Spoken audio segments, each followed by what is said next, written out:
até existe. Mas na execução você prende um cara que vai dar 30 anos, nunca dá 30. No máximo vai dar 6. Exato. Vai dar 8.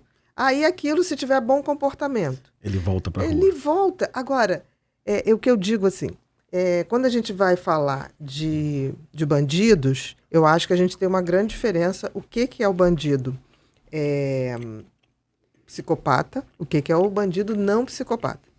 Infelizmente, nosso Código Penal não separa, não faz a separação. Que a psicopatia é uma maldade de índole. Então, Sim. a possibilidade de mudança beira 0, Sim. né? Dependendo. E é tão verdade isso que tem certos crimes que a gente não precisa nem ver o cara. Existem maldades e perversidades que somente um psicopata é capaz de fazer. Eu tenho certeza disso. Entendeu? E eu tenho certeza que boa parte dos chefões do tráfico hoje, no Rio de Janeiro, são psicopatas também, viu? E são indiferentes a qualquer apelo de paz. Vamos dar as mãos, vamos amar. Como fazer isso com quem não ama, né? Não é capaz de amar. Quem não lembra eu tenho uma boa memória, viu, Beatriz? Mas vamos lembrar que Beiramar já preso, dentro da cela, com o telefone celular, ele ordena a morte de um opositor dele, mas manda arrancar as orelhas antes, né? Não, e ficava ouvindo. Exatamente. Então, tinha uma coisa tão sádica que eu quero ouvir o suspiro final. Então, quem acha que um cidadão desse merece ir pra rua, olha, tá equivocado. Não tem noção. E aí, se você não separa o joio do trigo, porque assim, existem estudos feitos pela doutora Hilda Morano e pelo Robert Hare, que fez a tabela Hare, para separar nos presídios os psicopatas e não psicopatas. Na realidade, presos dentro do sistema penitenciário psicopata, dá mais ou menos 25%. Sim. Tá?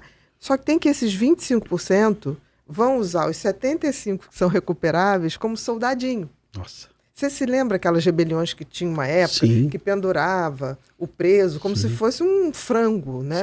Sem qualquer desrespeito ao frango. Com extrema maldade, né? Com extrema maldade, falava, olha, se não me trouxer um carro, eu vou matar. Aí matava o cara e deixava cair. Aquele cara pendurado está no 75% que poderia ser recuperável. Puxa vida, é uma boa discussão. Entendeu? Sim. O 25% nunca poderia estar misturado com os 75%. Você tinha que separar os não recuperáveis dos recuperáveis. Porque acaba que o sistema penitenciário não cumpre sua função, que é recuperar quem pode ser recuperado e que merece ser recuperado. Como achar os 25%? Separar os homicidas? Não. A tabela Hare. O Robert Hare fez tabela Hare mesmo, que quem na época deu voz a isso, a Hilda Morano, tá? Trouxe o Robert Hare, ele validou a tabela Hare para a realidade brasileira, e o Covas, que era governador de São Paulo, ofereceu o presídio para fazer a testagem.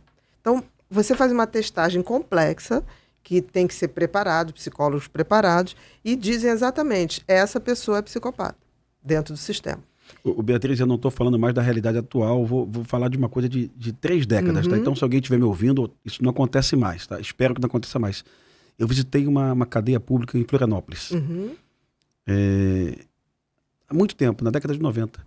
E realmente eu vi uma cadeia com o maior assaltante de banco do Estado, sequestrador do Estado. Realmente eu vi ele num pátio do lado de um pai que não pagava pensão. E o diretor falou para mim, sem menor vergonha, Pimentel, tá vendo aquele ali? Aquele lá é um bandidão que sequestra, que assalta banco, que mata. Tortura. Aquele do lado, tá vendo? É um pai que não pagou pensão. Exatamente. Pô, mas... Aí esse pai que não pagou pensão vai ser submetido a ser um soldadinho. Mas isso não acontece mais. Espero que não aconteça mais. Tá? Eu acho que acontece. Porque não tem essa separação, Rodrigo. Porque você não tem como separar. Alguns sistemas penitenciários do Brasil se modernizaram, né? De São Paulo. O do Rio Grande do Sul também não era bom, não. Era muito ruim, viu? Era muito ruim. Então, assim, o do Rio não era um dos piores. O Rio estava no meio termo. Mas eu visitei um quando eu estava no Bom Dia Brasil. Eu visitei eu acho que no Rio Grande do Norte, onde era não era uma delegacia, era uma companhia da Polícia Militar que tinha virado uma unidade prisional. E a separação de mulheres e homens era um lençol. Isso virou até jornal, né? Então, então, assim, Culpa de quem? Do juiz da cidade? Culpa do governador do estado que não montou um equipamento com dignidade? Não sei, mas eu estou falando de 14, 15 anos, tá? Eu te digo que tá pior.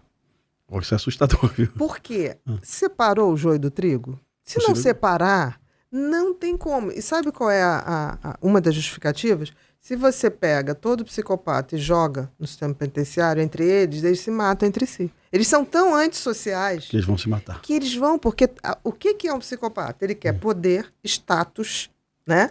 E diversão. Diversão para eles, dividir. Amor. Diversão é matar. Não vai dividir com ninguém.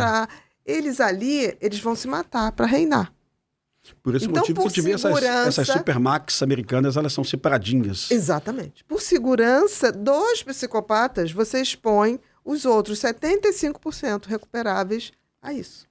Porque eu insisto, e eu tomo porrada às vezes de um pessoal mais conservador, eu insisto que tem recuperação.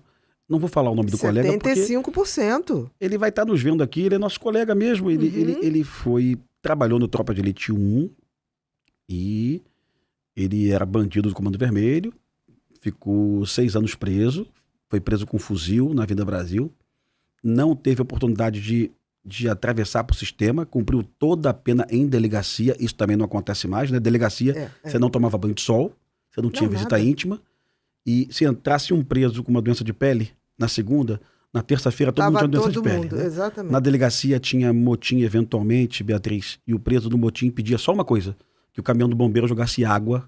O pedido do motim era um caminhão, era para ter água para esfriar a cadeia. E esse colega cumpriu a pena, puxou 6 anos, e depois ele me procurou e eu levei ele para trabalhar no Tropa de Elite como equipe dos atores de bandidos.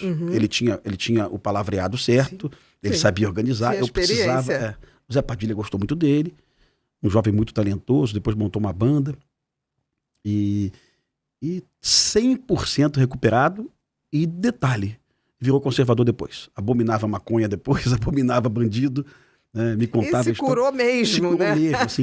Então eu tenho que acreditar na recuperação. Mas assim. Por quê? Porque ele não é psicopata, você entendeu? Ele está dentro dos 75. Sim. Então, quando você fala desse dado, que já é concreto há muito tempo, e que foi feito um projeto de lei para ser votado, e que caducou porque não foi posto em votação, já tinha se separado. Desde 2000 se eu não me engano, 2003 ou 2004, já era para estar em funcionamento. E as VEPs do Brasil não querem seguir essa... Não, nem foi para votação. Caducou, mas de repente um juiz de uma VEP em qualquer estado poderia seguir sem... Vou seguir essa orientação, porque isso é inteligente, isso. Pode. Porque isso é validado em alguns estados americanos. Sim. É validado. Então, assim, por exemplo, Inglaterra. Inglaterra você também tem alguns lugares que você separa. E tanto que na Inglaterra, a natureza do crime determina se é psicopata ou não. Sim. Então não é, por exemplo, maior idade, sim, penal. Não é pela idade.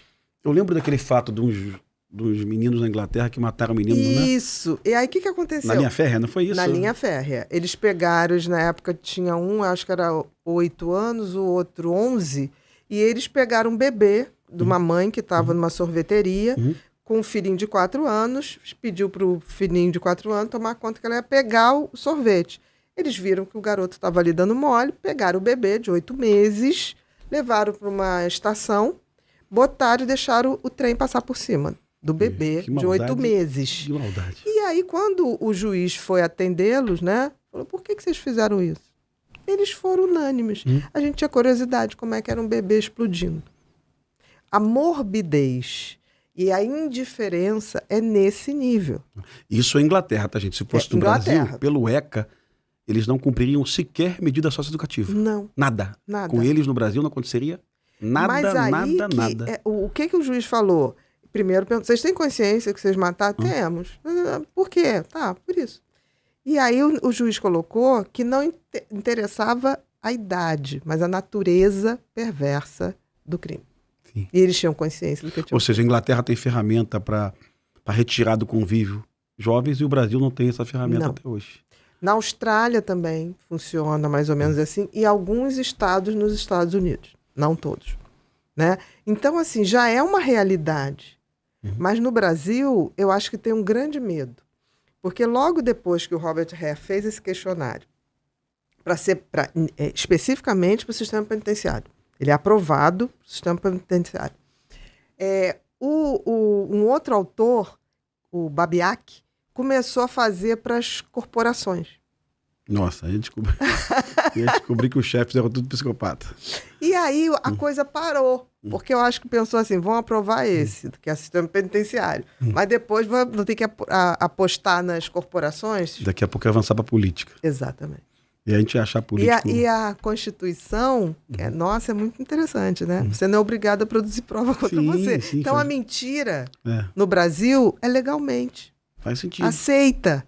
Por exemplo, o cara mata de maneira perversa, ele vai criando versões para justificar o injustificável. Não, eu fiz isso porque... agora mesmo A morte do Jeff, né? Do Jeff, né? Exatamente isso. Ah, mas é porque ele me chamou para ter uma relação com um garoto de programa. Tá, e daí? Te dá o direito de matar, botar no baú, enterrar. Então, ele fica contando histórias. E o público leigo é muito fácil de cair nas histórias. Sim. Porque ele pensa assim, o criminoso, eu vou jogar 5 versões. O que o público pegar, a gente investe. Porque isso vai para julgamento de júri popular. Então é prático. Mas, por exemplo, nos Estados Unidos, onde tem essa separação, você mentir, se ficar provado que você mentiu na sua versão, agrava a pena. Mas, Beatriz, até pensando na questão de Jeff, eu comandei uma companhia... Jeff Machado, tá? Jeff Machado. Eu comandei uma companhia do interior do estado. Minha primeira lotação na polícia. Eu tinha 21 anos. Resende, 100 mil habitantes. E... é muito comum esse tipo de crime. O homossexual convida alguém para ir na sua casa. Às vezes paga, às vezes não. Às vezes se apaixonou por alguém na rua e bebida alcoólica. E depois quem visitou vai lá e mata o homossexual asfixiado, rouba a casa toda. Isso é muito mais comum do que a gente imagina. Mas muito mais. Mesmo em cidades do interior com 100 mil habitantes.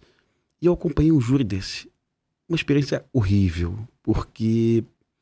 apesar do promotor conduzir muito bem, o advogado do réu, ele defesa, começa a convencer o júri de que aquele assassino foi naquela casa, não sabia que era para fazer sexo, se sentiu ultrajado quando foi convidado e em função desse convite ultrajante que era fazer sexo, ele resolveu matar aquela pessoa e o júri acredita nessa história. É isso que eu tô falando. Sabe assim, é mentira, esse cara é um assassino. Não, é injustificável. Fosse porque chamou, fosse porque é homossexual, fosse porque é hétero, fosse porque é trans, não dá o Mas direito. isso até hoje acontece muito, viu, acontece, Beatriz? Assim, acontece.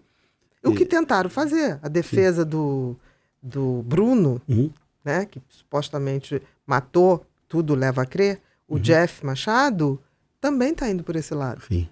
Igualzinho. Vai contar a mesma história. Vai ser que nem na época que a Ângela, né? Aquele crime do Dock Street. Diniz, Ângela Diniz, né? Que matou por ciúme, matou porque foi traído. Se a gente for matar todo mundo que trai a gente em algum momento da vida, ia faltar o que acontece camburão para tirar cadáver. Muitos colegas aqui não sabem, mas crime doloso contra a vida não é o juiz que julga, é um tribunal do júri, é um júri popular, e o juiz ele só conduz, ele preside. Então ele é menos técnico e muito mais emotivo. Exatamente. Então ele cai na mentira do psicopata. Exatamente. O psicopata chega. Mas assim, e conta. Como que a nossa Constituição permite que você crie uma mentira para se defender? Sim. Não existe isso. Mas É que nem você vai para corrupção e o cara, não, essa mala aí não era bem minha, né? Tipo assim, eu não sei nem o que essa mala estava fazendo lá. Me falaram para levar uma mala. É que nem quem pega para fazer tráfico de drogas. Né? O cara sempre diz, não tem nada a ver com isso, me deram uma mala. Sim. Entendeu?